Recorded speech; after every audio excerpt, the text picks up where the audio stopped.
And now to our series on who we are.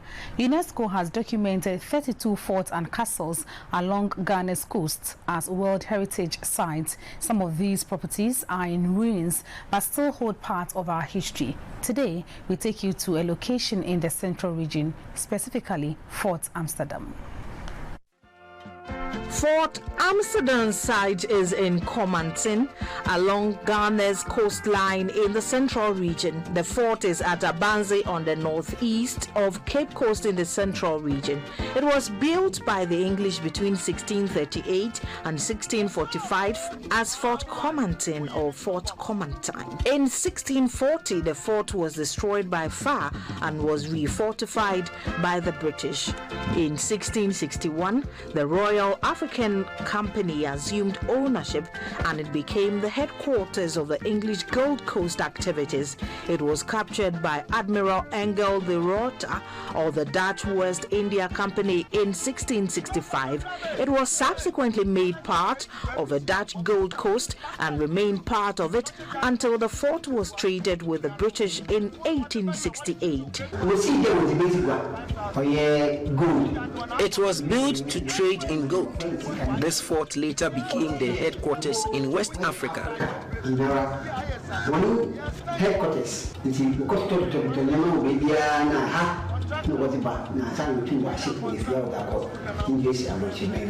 Early in 1782, Captain Thomas Shirley in the 50-gun ship Leander and the loop of war Alligator sailed to the Dutch Gold Coast.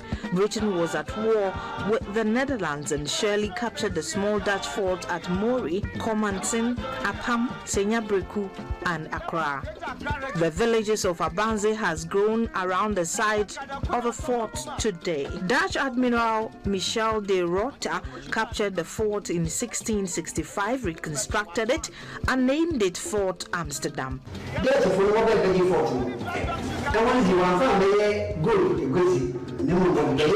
The Dutch changed the purpose to slave trade when they took over the fort.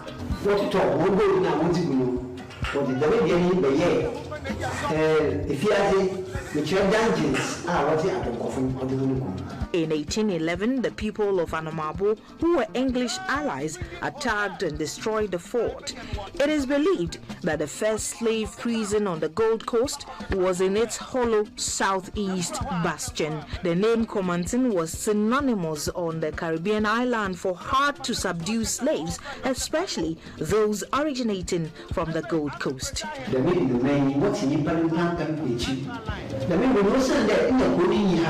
They had geese that could detect the smell of humans and to protect them against their enemies.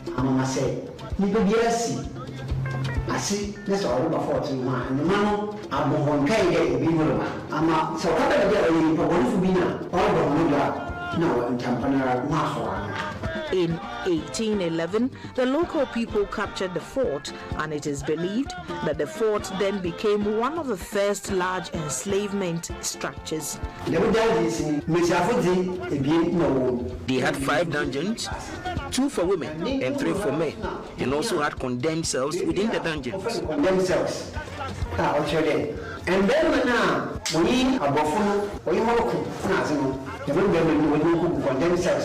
however, the remnants of its purpose as an enslavement structure is evident, including holding cells for men and women and a door of no return.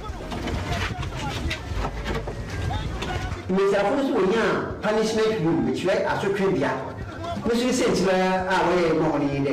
the women had a punishment room for those who did not give in to the demands of their masters.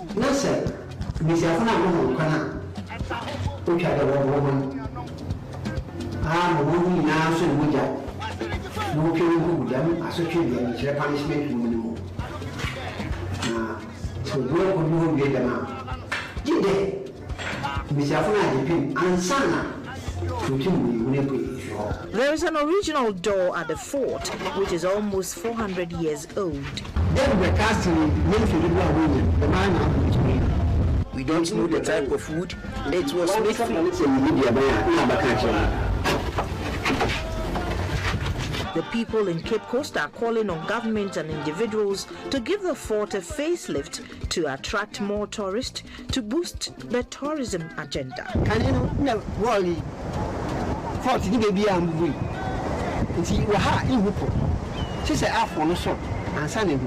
Previously, the wall and the fort wasn't broken, but now you can see the sea.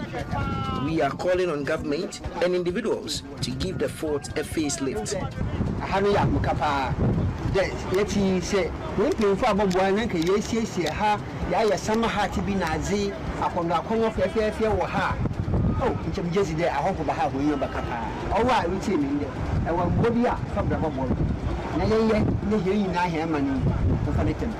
Overlooking the beach, Komansi, as the modern people of the village call it, was and is still a small fishing settlement located on a hill approximately 1 kilometer north of Fort Amsterdam at Abanzi on the Accra-Cape Coast main road. The hill offers a breathtaking view of the area. The village, which has always been considered as Fanti-speaking, constituted a landmark in its role in the transatlantic English and Dutch slave trade.